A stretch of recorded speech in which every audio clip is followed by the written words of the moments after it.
My name is Sensei Suplex, and today we're going to be talking about 5 secret tips plus a bonus tip on things that your dungeon master wish you knew as a player.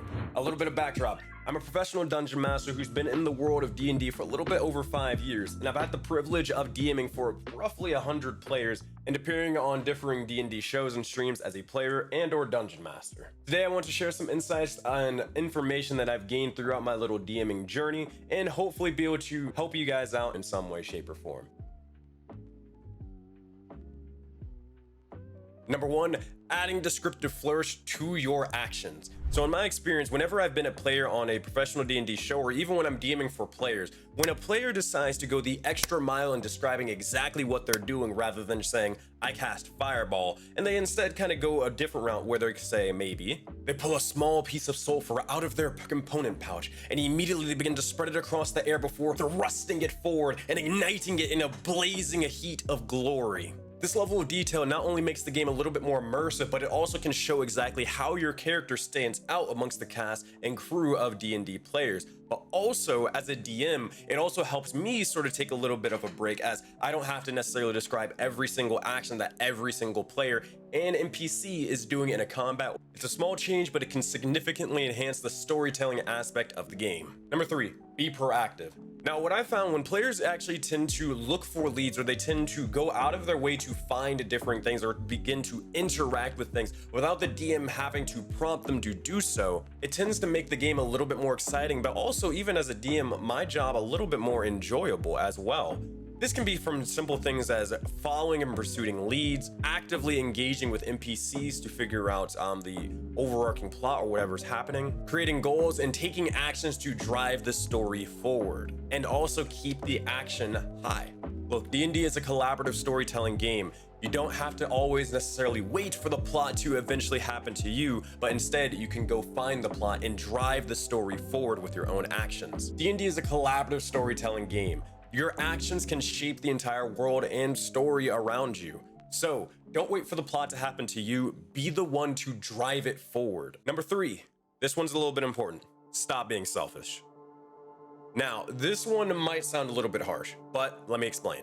In my experience, showing interest in your fellow players' backstories, their actions, whatever they're doing at this moment in time or whatever, along with sharing the spotlight and making sure everyone gets their time to shine, has not only made my games way more engaging and memorable, but if also from the players' perspectives, it has made them a lot more engaged and have way more fun than more so kind of fading into the background or in the limelight to give your character the spotlight and only your character the spotlight instead. A lot of the time, because it's the one thing that we've really sort of contributed to the game, we focus on our character, we focus on me, but instead we have to remember that D&D is a collaborative game and there are other players with differing characters and out-of-game and in-game personalities for what they're looking for. And most of the time, it's not just revolving around you. So support your fellow players, look in and be invested in their own backstories. Sometimes you take a step back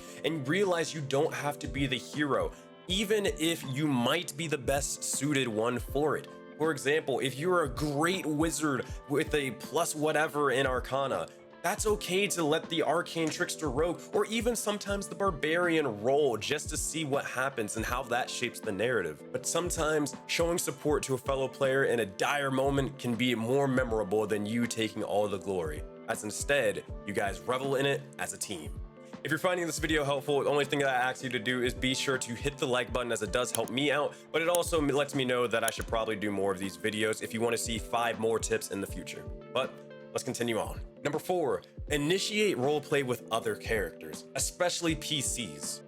In my personal experience, some of my best and favorite moments throughout DMing or even being a player have been those character-to-character interactions. However, you don't have to wait for the DM to necessarily start up these conversations. You can actually, again, be proactive into starting these conversations and seeing exactly how other players might feel or what they want to do when it comes to a certain situation. In my experience, starting these conversations can deepen the character relationships and party dynamic while also making the story more engaging. So again, don't necessarily wait for the DM to prompt them, start the conversation yourself. You'll be surprised at how much this can enrich the gaming experience and how much you can really get a player from being kind of sitting in the background to fully invested and engaged and actually appreciative that you actually took the time to care about their character and what they think. Number 5, talking about the game and engaging with it throughout the week. This is one I've never really heard too many people talk about on YouTube or just in general, but I think this is going to be one of the most powerful things that you could truly do as a player in your games. What exactly is it? Throughout the week, there's that time where you have a game session and then you have the next game session, and there's that little middle ground where, you know, you're just waiting for the next thing to sort of happen, right? And what I've noticed is when players are actively engaging, they're talking about whatever happened in the previous session. They're maybe talking about what they really want to do with other players in the next session, or really engaging and talking about the stories, their characters, whatever it might be. But throughout the week, outside of the game, that not only shows to your dungeon master that you truly care about what is sort of happening in the game, but it also shows that they're excited, or you're excited for the next session, which can kind of help them, give them a little bit of a boost in confidence to know that, hey, you're actually, as a DM, doing a great job in creating an engaging and fun experience for everybody. But also, don't be afraid to actually include the DM into this conversation. A lot of the time, we'll be really surprised on the perspective that they can bring, as they're sitting on another side of the table with a whole DM screen on or blocking you off. And though that DM screen may be tall, that doesn't mean that the DM's attachment to the game is completely separate. They're here to have as much fun as you. Now, before we get into the secret tip, I don't have a sponsor, but I did want to actually talk about something I'm very, very passionate about, and that is Project Aurora. Essentially, you've heard me mention it before, but it's basically a 5e D&D living universe MMORPG that I founded. And essentially, it has over 25 to 30 dungeon masters with a little bit over 100 players. It's kind of an immersive tabletop experience that features MMO-like features such as world events, crossovers, cameos, raid bosses, and more. And on top of that, not only can you just affect the game as a viewer, but also, and not even just the players that are dungeon masters, but also any community member at all can leave their mark and forge their legacy in some way, shape, or form. So if you're interested in leaving your own mark, then be sure to sign up for the premium experience down over in the description. We'd love to have you. And hey, maybe you'll even be a player and you can apply some of these tips with me as the dungeon master. Who knows? And now for our secret bonus tip, number 6.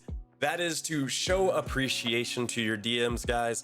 Please, a simple thank you, an offering to help set up, or even bringing in snacks can make a DM's job just a lot easier, and it makes the game a little bit more enjoyable, as you can, especially on the DM side, where you get to tell them, hey, I really appreciate what you're doing awesome, I'm super engaged, I'm having fun, and just thank you.